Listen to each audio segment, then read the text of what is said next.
বিশ্বনবী রমাদান আল মুবারক আসার 2 মাস আগ থেকে প্রস্তুতি নিতেন।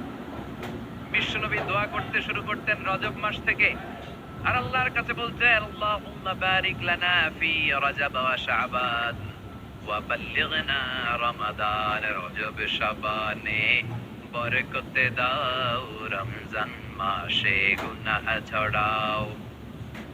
সপ্তাহ জুড়ে তুমি বরকতে দাও, জুমার দিনেতে গুনাহ ঝরাও। রজব শাবানে বরকতে দাও, রমজান মাসে গুনাহ ঝরাও। চিল্লায় পড়েন আমিন। রমজান আসার 2 মাস আগে বিশ্বনবী রজব মাস থেকে রমজানের প্রস্তুতি নিতেন। আল্লাহু আকবার। আর পড়তেন আল্লাহুম্মা বারিক লানা ফি রজব ওয়া শাবান। ও আল্লাহ, রজব আর শাবান মাসে আপনি বরকত দেন। ওয়া বাল্লিগনা রমাদান, রমজান মাসে পৌঁছে দেন। এখন যে মাসটা চলতেছে এটা কি মাস? হ্যাঁ, তাহলে রমজানের প্রস্তুতি নেওয়ার দরকার আছে না নাই? রমজানের 2 মাস আগ থেকে উনি প্রস্তুতি নিতেন। এরপরে ঈদ আসার আগে রমজানের প্রস্তুতি আছে না নাই? রমজানের ওই রোজার শেষে এলো খুশির ঈদ। তুই আপনাকে আজ বিলিয়ে দে শোন আসমানি তাকিদ। তোর সোনা দানা বালা খানা সব রাহে লিল্লাহ। দে যাকাতে মুর্দা মুসলিমের আজ ভাঙাইতে নিদ। পড়েন রমজানের ওই রোজার শেষে এলো খুশির ঈদ। তুই পড়বি ঈদের নামাজ রে মন সেই সেই ঈদগাহে, যে ময়দানে সব গাজী মুসলিম হয়েছে শহীদ। রমজানের ওই রোজার শেষে এলো খুশির ঈদ। আলহামদুলিল্লাহ পড়েন। তার মানে নামাজের আগে প্রস্তুতি লাগে, রোজার আগে প্রস্তুতি লাগে, ঈদের আগেও প্রস্তুতি লাগে। এরপরে হজ যদি পালন করতে চান তারও প্রস্তুতির দরকার আছে না নেই? একজন হজ করবে, প্রস্তুতি লাগবে না? কি প্রস্তুতি লাগবে? হ্যাঁ, পাসপোর্ট লাগবে, হজের ভিসা লাগবে, তারপরে রেজিস্ট্রেশন করা লাগবে, আশকুনার হাজি ক্যাম্পে প্রশিক্ষণ নেওয়া লাগবে, রিয়াল কিনা লাগবে, ইজার কিনা লাগবে, রিদা কিনা লাগবে, বেল্ট কিনা লাগবে, হজের নিয়ম কানুন জানা লাগবে, ঠিক কিনা? দেখেন, নামাজের আগে প্রস্তুতি লাগে, রোজার আগে প্রস্তুতি লাগে, হজের আগে প্রস্তুতি লাগে, কিন্তু যাকাতের আগে লাগে না। হ্যাঁ, যাকাতের জন্য 1 বছর আগ থেকে প্রস্তুতি নেওয়া লাগে। আপনি কবে নিসাব পরিমাণ সম্পদের মালিক হলেন ডায়েরিতে নোট রাখার দরকার আছে না নাই? এজন্য সবসময় ইবাদত করতে হবে একজনের, তিনি কে? প্রশংসা করতে হবে একজনের, তিনি কে? জিকির করতে হবে একজনের, তিনি কে? বিশ্বনবী বলতেন লা ইয়াজালু লিসানুকা রাতবান মিন যিকরিল্লাহ। তোমার জিহ্বাটা যেন সব সময় আল্লাহর জিকিরে, আল্লাহর স্মরণে ভিজে থাকে। আবার বিশ্বনবী বলতেন হাব্বুল কালাম ইলাল্লাহি আরবা। আল্লাহর কাছে সবচাইতে প্রিয় কথা 4টি। কয়টি? সবাই বলেন কয়টি? 1 হচ্ছে সুবহানাল্লাহ, 2 হচ্ছে আলহামদুলিল্লাহ, 3 হচ্ছে লা ইলাহা ইল্লাল্লাহ, 4 হচ্ছে আল্লাহু আকবার। প্রথমটা কি? দ্বিতীয়টা? তৃতীয়টা? 4 নম্বরটা? আবার আওয়াজ করে সবাই পড়েন, প্রথমটা কি? দ্বিতীয়টা? তৃতীয়টা? চতুর্থটা? আহাব্বুল কালাম ইলাল্লাহি আরবা। আল্লাহর কাছে সবচেয়ে প্রিয় কথা এই 4টা, সবচেয়ে প্রিয় কথা। আর এই প্রতিটা কথার ভিতরে আল্লাহর নাম আছে না নাই? দেখেন, সুবহানাল্লাহ আল্লাহ আছে, আলহামদুলিল্লাহ, লা ইলাহা ইল্লাল্লাহ, আল্লাহু আকবার, আছে না নাই? তার মানে জিকির করতে হলে ওই জিকিরের মধ্যে নাম থাকতে হবে কার? আল্লাহর নাম ছাড়া এদেশে অনেক জিকির আছে না নাই? লাফালাফি করে হুই হাই হুই হাই। জিকির হতে হবে তাদাররুআ ওয়া খুফিয়া, গোপনে, দুনাল জাহরি বিল কওল, চিৎকার চেঁচামেচি করে নয়।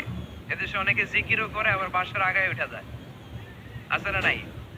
আবার জিকির করতে করতে লাফাতে লাফাতে যিনি জিকির করে ওনার কাঁধের উপরে ওঠে, দেখছেন আপনারা? আমি এখন জিকির করাচ্ছি, তাসবিহ পড়াচ্ছি, আপনারা যদি লাফ দিয়ে আমার কাঁধে ওঠেন, আমি যাবো কই? আল্লাহ রাসূল সাল্লাল্লাহু আলাইহি ওয়াসাল্লাম সাহাবাদেরকে নিয়ে তাসবিহ পড়ছেন, জিকির করছেন, কোন সাহাবারা লাফাতে লাফাতে খেজুর গাছের আগায়, এরকম পাওয়া যায়? অথবা সাহাবারা আবেগের চোটে লাফাতে লাফাতে আল্লাহ রাসূলের কাঁধের উপর, এরকম হয়েছে কোনোদিন? তাহলে এইরকম সিস্টেমে হুই হাই করে লাফালাফি করে কোন ধরনের জিকির করা যাবে? জিকির করতে হবে হাতের কড়ায় কোণে কোণে ভদ্রভাবে। আব্দুল্লাহ ইবনে আমর ইবনে আল-আস তিনি বর্ণনা করেন, রাআইতু রাসূলুল্লাহ সাল্লাল্লাহু আলাইহি ওয়াসাল্লাম ইয়াকিদু তাসবিহা বিয়ামিনি, আমি আল্লাহ রাসূলকে ডান হাতের গিরায় এভাবে আস্তে আস্তে তাসবিহ পড়তে দেখেছি। কোন হাতের গিরায়? নাকি বাম হাত? আমরা কোন পন্থী? সব নবীরা কোন পন্থী ছিল? জান্নাতে ঢুকবে কোন পন্থীরা? এজন্য ডানপন্থী হতে রাজি আছেন তো সবাই? ডান হাতের গিরায় তাসবিহ পড়বেন, রাজি আছেন? এইভাবে ডান হাতটা উঁচু করেন, এই আঙ্গুলটা এই এখানে ধরেন, ধরে এইভাবে পড়বেন সুবহানাল্লাহ সুবহানাল্লাহ সুবহানাল্লাহ। এই আঙ্গুলের গিরা কিয়ামতের দিন আপনার পক্ষে সাক্ষী দিবে। আমরা যেন বেশি বেশি আল্লাহর জিকির করতে পারি, আল্লাহ তৌফিক দাও। আমরা যেন আল্লাহর শুকরিয়া বেশি বেশি করতে পারি, আল্লাহ তৌফিক দাও। বিশ্বনবী দোয়া করতেন, আল্লাহুম্মা জাআলনি সাবুরা ওয়া জাআলনি শাকুরা ওয়া জাআলনি ফি আইনি সগীরা ওয়া ফি আ'য়ুনিন নাসি কাবীরা। হে আল্লাহ, আপনি আমারে ধৈর্যশীল বান্দা বানান। আল্লাহ, আপনি আমারে শুকরগুজার বানান। আল্লাহ, আমার চোখে আপনি আমারে ছোট বানান, মানুষের চোখে আপনি আমারে বড় বানান। আমিন করেন। আমরা শুকরগুজার হতে চাই না, আমরা অভিযোগ করে বেশি, কমপ্লেইন, এইটা আল্লাহ আমারে দিল না, ওইটা দিল না, এরকম অভিযোগ আছে না নাই? যে অবস্থানে আছে এটাতে খুশি না। এজন্য বিশ্বনবী বলছেন, উনজুর ইলা মান হুয়া আসফালা মিনকা, তোমার চেয়ে যে খারাপ অবস্থানে আছে তার দিকে তাকাও, তাইলে তোমার ভালো লাগবে। ওয়ালা তানজুর ইলা মান হুয়া আ'লা মিনকা, তোমার চেয়ে যে ভালো পজিশনে আছে ওর দিকে তাকিও না, যে খারাপ অবস্থানে আছে ওর দিকে তাকাও। তুমি তোমার অবস্থানে থেকে খুশি নও, কিন্তু অনেকে আছে তোমার অবস্থানে পৌঁছার জন্য সে লড়াই করে যাচ্ছে আর সংগ্রাম চালিয়ে যাচ্ছে। তোমার জায়গাটাতে পৌঁছা, যেই জায়গায় বসে তুমি আল্লাহরে গালি দাও, তোমার ভাল লাগে না, ওই জায়গাটায় আসা বসা অনেকের কাছে স্বপ্ন, অনেকের কাছে স্বপ্ন। শেখ সাদি রাহিমাহুল্লাহ, ওনার একবার আর্থিক দৈন্যতা যাচ্ছিল। ইরানের বিখ্যাত কবি বালাগাল উলা বিকামালিহি এর রচয়িতা, টাকা নাই, পয়সা নাই, পায়ে দেওয়ার মতো জুতা নাই। তো মনে মনে আফসোস, হায়রে আমি এত বড় কবি, আমার পায়ে দেওয়ার মতো জুতা নেই।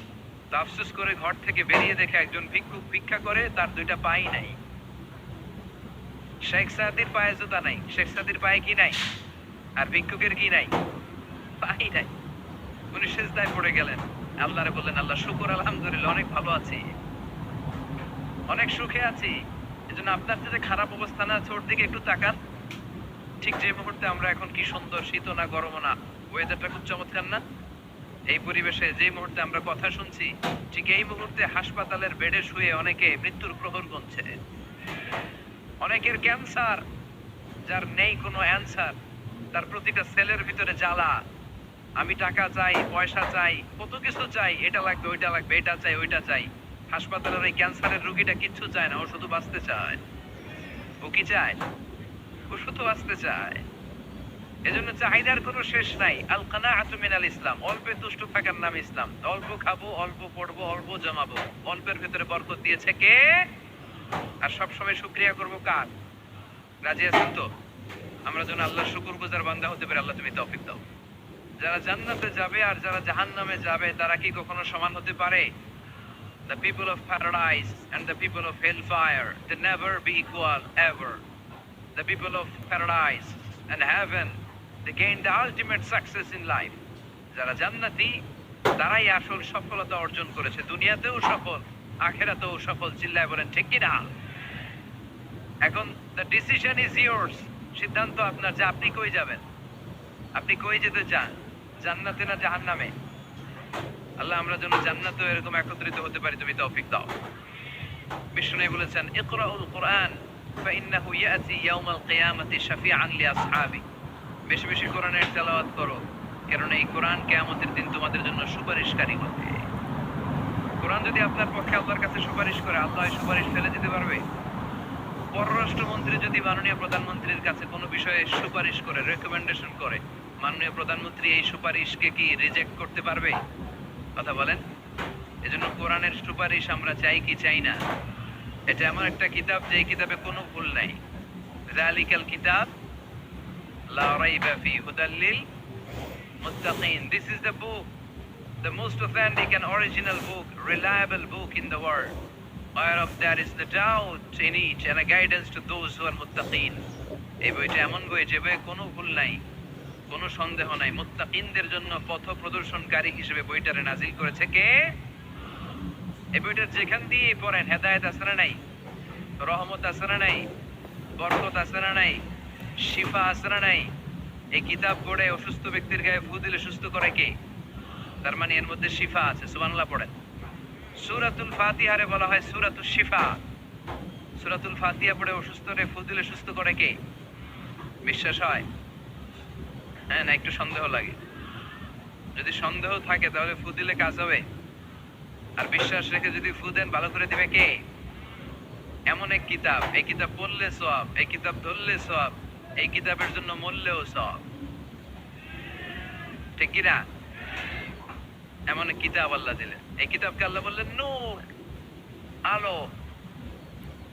আলোর সাথে তুলনা করেছেন। কিতাবুন আনজালনাহু ইলাইকা লিতুখরিজান NASA Minaj যুলুমাতি ইলান Noor. I've revealed this holy and sacred book unto you, O my beloved last messenger, in order to lead the mankind out of darkness into the light. অন্ধকার থেকে আলোর দিকে নেয়ার জন্য এই কিতাবকে পাঠিয়েছে কে? এই কিতাব পড়লে, এই কিতাব মানলে, বুঝলে, এই কিতাবের বাস্তবায়ন সমাজে ঘটালে সমাজটা আলোকিত হবে। ঠিক কি না? আমরা একটা আলোকিত সমাজ চাই কি চাই না?